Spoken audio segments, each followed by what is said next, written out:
Assalamualaikum warahmatullahi wabarakatuh. Waalaikumsalam warahmatullahi wabarakatuh. Ya, pada hari ini saya akan membawakan sebuah kesenian Madihin, kesenian tradisi dari Kalimantan Selatan, yang dimana kesenian ini adalah salah satunya di dunia, karena di dunia lain tidak ada. Dalam menjalankan Madihin dilarang berkata-kata dan berbuat laga sia-sia lainnya. Barang siapa yang berkata-kata dan berbuat sia-sia laga lainnya, maka dia tidak akan dikuburkan sebelum ia meninggal dunia. Untuk mengambil berkahnya pada hari ini, mari kita bersama-sama bertepuk tangan.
bagaimana kita mencari nilai itu pendidikan akhlak dalam kesenian sastra Madihin Kocak Jon Tralala.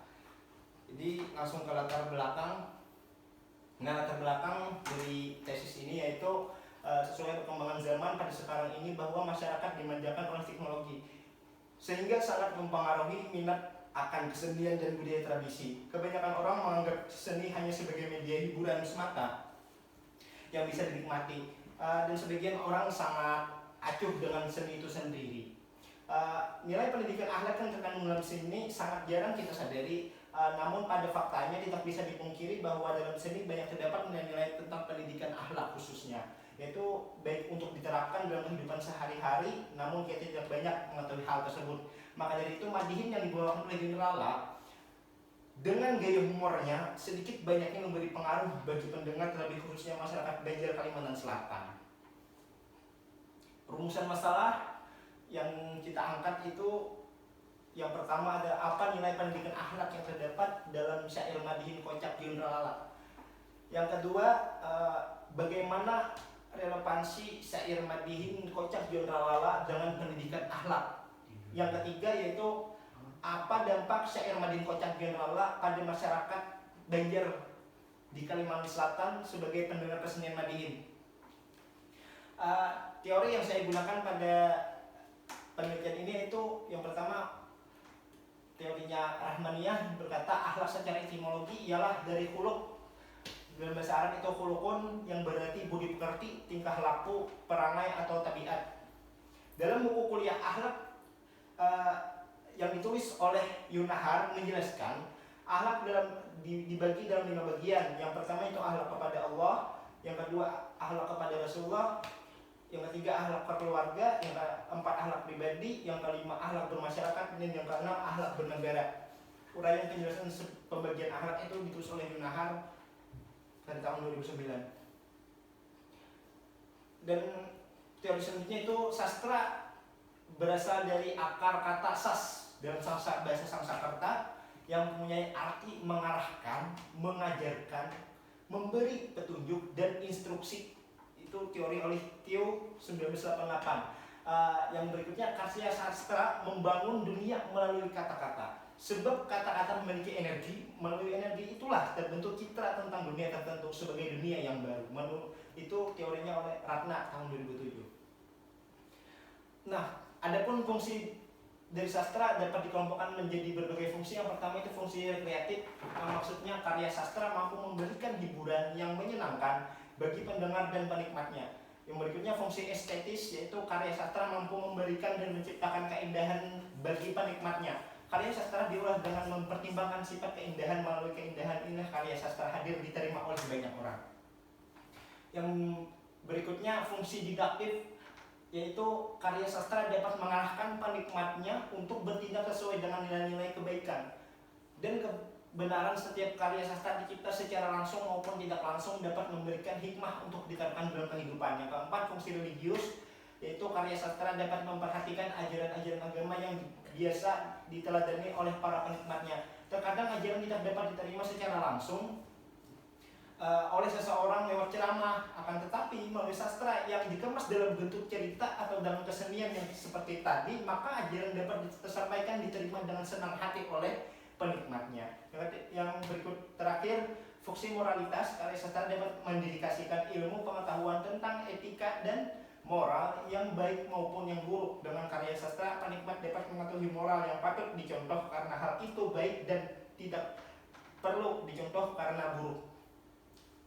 Nah, dalam gambaran umum tentang Madihin ini, yang gambaran umum tentang Madihin Kocak Jon Tralala yaitu Madihin adalah seni sastra masyarakat Banjar yang dikemas dalam bentuk hiburan yang saya bawakan tadi, yang sering disampaikan secara lisan ataupun tulisan menggunakan bahasa daerah Banjar dengan mempunyai pengelompokan fisik dan mental tertentu sebagaimana tercantum dalam folklore Banjar secara khususnya, ditulis oleh Tajuddin 2006. Nah, sedangkan yang membawa kesenian ini adalah Jon Tralala yang memiliki nama asli yaitu Yusran Effendi, lahir di Lampihong 13 Juni 1999, seorang budayawan dan juga seniman Madiun asli dari Kalimantan Selatan yang aktif bersenian keliling Indonesia bahkan ke negara tetangga sampai akhir hayat beliau. Nah, adapun metode penelitian yang saya bawakan pada penelitian ini yaitu jenis penelitiannya itu kualitatif. Penelitian ini menggunakan metode analisis deskriptif, yaitu usaha untuk mengumpulkan dan menyusun suatu data, kemudian dilakukan dengan analisis terhadap data tersebut menggunakan konten analisis. Ini saya menganalisis isi dari syair Madihin yang kocak oleh John Lala untuk menelaah apa yang terkandung dalam sumber data penelitian itu. Teknik pengumpulan data yaitu observasi, yang dimana saya sendiri melakukan observasi, pernah mendengarkan dan ikut langsung menonton John Lala tampil. Yang kedua itu wawancara, saya mewawancara, berhubung beliau sudah meninggal dunia, saya melakukan wawancara dengan anak beliau yaitu saudara Hendra Alam, yang dimana beliau Mas Hendra ini sering tampil berdua dengan John Lala dari kecil sampai sekarang, sampai beliau meninggal. Itu dokumentasi, yaitu saya mengumpulkan syair-syairnya melalui berbagai macam media, seperti media tulisan, ada yang sudah ditulis dan juga ada lewat rekaman, dan langsung juga saya kumpulkan syairnya itu melalui anaknya langsung. Nah, hasil dari penelitian ini yaitu akhlak kepada Allah yang kita dapatkan dari syair John Lala. Itu contohnya isi syairnya yaitu lamun hendak sugih, artinya itu kalau mau kaya ada 3 yang harus dikerjakan. Yang pertama taat pada Tuhan, kedua berbakti kepada orang tua, ibu dan bapak, yang ketiga harus menabung satu hari 1 juta. 2 juta menabungnya, kata John Lala. Nah, yang kedua akhlak kepada Rasulullah. Ini syair yang saya dapatkan yaitu menurut riwayat baginda Nabi Muhammad yang kita cintai, orangnya sabar, tidak pernah emosi, walau beliau dihina, dicaci maki, menyiarkan Islam sangat berat sekali. Mulanya beliau berdakwah secara sembunyi-sembunyi. Nah, John Lala memasukkan lirik tersebut itu dengan contoh bagaimana Rasulullah memperjuangkan itu, selalu untuk mengenang bagaimana perjuangan Rasulullah. Yang ketiga akhlak pribadi. Syair yang dibawakan oleh John Lala itu yang kita analisis yaitu adalah hidup di dunia kita harus ingat, jangan sombong diri merasa hebat, harus pandai hidup bermasyarakat kalau mau jadi orang terhormat. Itu salah satu penggalan syair dari John Lala. Selanjutnya akhlak berkeluarga, yaitu syairnya yang termasuk dengan akhlak berkeluarga, yaitu syairnya, para pendengar yang aku cinta, sebagai generasi muda penerus bangsa, kalau mau jadi orang berguna tingkah laku harus dijaga. Sama orang tua harus menghormatinya, sama yang kecil harus menyayanginya. Kalau ada orang yang memusuhi kita, sebaiknya kasih nasihat saja. Nah, itu akhlak dalam berkeluarga. Yang kelima itu akhlak bermasyarakat. Syairnya yang saya analisis itu termasuk yang ada kaitannya dengan akhlak bermasyarakat. Hidup di dunia kita harus ingat, jangan sombong diri merasa hebat, harus pandai hidup bermasyarakat kalau mau jadi orang terhormat. Salah dengan kawan cepat meminta maaf, salah dengan Tuhan haruslah bertobat, insya Allah selamat di dunia dan akhirat. Yang keenam akhlak bernegara. Syair yang saya analisis yaitu yang berkaitan dengan akhlak bernegara, isinya penggalannya melanggar hukum pemerintah dan hukum agama. Kalau kita mencuri ditangkap polisi itu berbahaya. Jangan bertengkar malu dengan tetangga sebelah. Kalau juga memang ada masalah, ajak ke kamar, bawalah bermusyawarah. Memecahkan suatu masalah, pasti masalah yang keras bisa menjadi lemah. Nah, pengaruhnya, dampak yang ada terhadap masyarakat Banjar, yaitu setelah saya melakukan wawancara kepada senimannya langsung dan para pendengar kesenian Madihin John Lala, bahwa mereka menyimpulkan, bahwa saya menyimpulkan dampaknya yaitu terhadap masyarakat Banjar memberi dampak yang cukup besar. Hal tersebut dapat dibuktikan dari wawancara yang saya lakukan kepada masyarakat Banjar sebagai pendengar Madihin Kocak Jurlala. Dampak yang mereka rasakan yaitu nasihat-nasihat yang sangat luar biasa yang dikemas dengan kesenian dan dengan genre humor, dengan syair-syair yang lucu. Akhlak yang didapat yaitu seperti akhlak kepada Allah, akhlak terhadap Rasulullah, akhlak pribadi, akhlak berkeluarga, akhlak bermasyarakat, dan akhlak dalam bernegara. Nah, hasil dari penelitian ini sesuai dan berkaitan dengan teori yang dibawakan oleh Yunahar tadi, yaitu mengelompokkan akhlak berbagai macam sesuai dengan syair yang dibawakan oleh Juntralala. Karena inilah Juntralala membawa kesenian Madihin ini dengan genre humor, namun terdapat nasihat-nasihat yang sangat luar biasa, dan itu nasihat itu memberi penikmatnya menjadi tertawa, namun itu membekas bagi para pendengarnya. Dan insya Allah mudah-mudahan harapannya itu bisa diterapkan dalam kehidupan sehari-hari. Nah, kesimpulan yang kita dapat dari penelitian ini yaitu peneliti menemukan dalam lirik-lirik yang tersirat pendidikan akhlak pada syair Juntralala yang dikarang oleh Juntralala sebagai sumber itu yaitu kuliah akhlak mengaplikasikan itu terdapat akhlak pada Allah, kepada akhlak Rasulullah, akhlak pribadi, akhlak berkeluarga, akhlak bermasyarakat, dan akhlak bernegara. Lanjut. Lirik yang diungkapkan oleh Juntralala yang mengandung nilai-nilai akhlak sangat banyak. Tadi hanya sebagian yang saya masukkan, yaitu tersirat tentang pendidikan akhlak. Contohnya yang pertama akhlak kepada Allah. Contoh liriknya, cinta pada Tuhan, perintahnya harus dikerjakan. Yang kedua akhlak pada Rasulullah, Nabi Muhammad. Nabi Muhammad yang aku cinta, orang yang sabar, tidak pernah emosi. Yang ketiga akhlak pribadi, hidup di dunia kita harus ingat, jangan sombong diri, merasa hebat. Yang keempat akhlak berkeluarga, sama orang tua harus menghormatinya. Yang kelima itu akhlak bermasyarakat, harus pandai hidup bermasyarakat. Yang keenam akhlak bernegara, kalau juga memang ada masalah ajak ke kamar, bermusyawarah memecahkan suatu masalah. Nah, kembali dulu. Lirik ini saya kaitkan dengan dalil-dalil di Al-Quran sebagai sumber dari akhlak, yaitu ada kaitannya dengan Al-Quran dan hadis yang sesuai saya terapkan dalam isi tesis saya. Selanjutnya, kesimpulannya Madihin Kocak Juntralala terhadap masyarakat itu sangat luar biasa yang kita dapat. Walaupun dengan lelucon, beliau menyampaikan nasihat-nasihat yang sangat luar biasa. Sampai akhir hayat beliau menampilkan Madihin, sampai beliau pernah bercita-cita mau meninggal di atas panggung, dan ternyata akhirnya habis tampil baru beliau meninggal. Namanya niat beliau tidak tersampaikan. Itu informasi yang saya dapat dari anak beliau. Karena sampai sekarang katanya kuburan beliau pun banyak diziarahi orang. Itu adalah salah satu bukti beliau bagaimana secara tidak langsung ini adalah kesenian ini dakwah dibungkus dengan kesenian.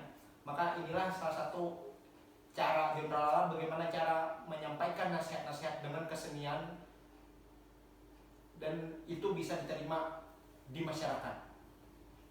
Ya, mungkin itu yang dapat saya sampaikan, presentasi yang saya bawakan.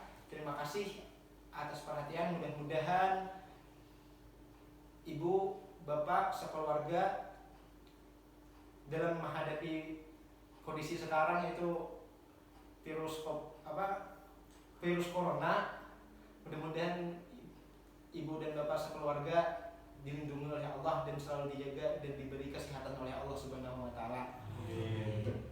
Sekian yang dapat saya sampaikan. Wabillahi taufiq wal hidayah. Wassalamualaikum warahmatullahi wabarakatuh. Alhamdulillahirabbil alamin. Gigil kawan. Tahu, bisa. Bergigil kawan. di balik layar.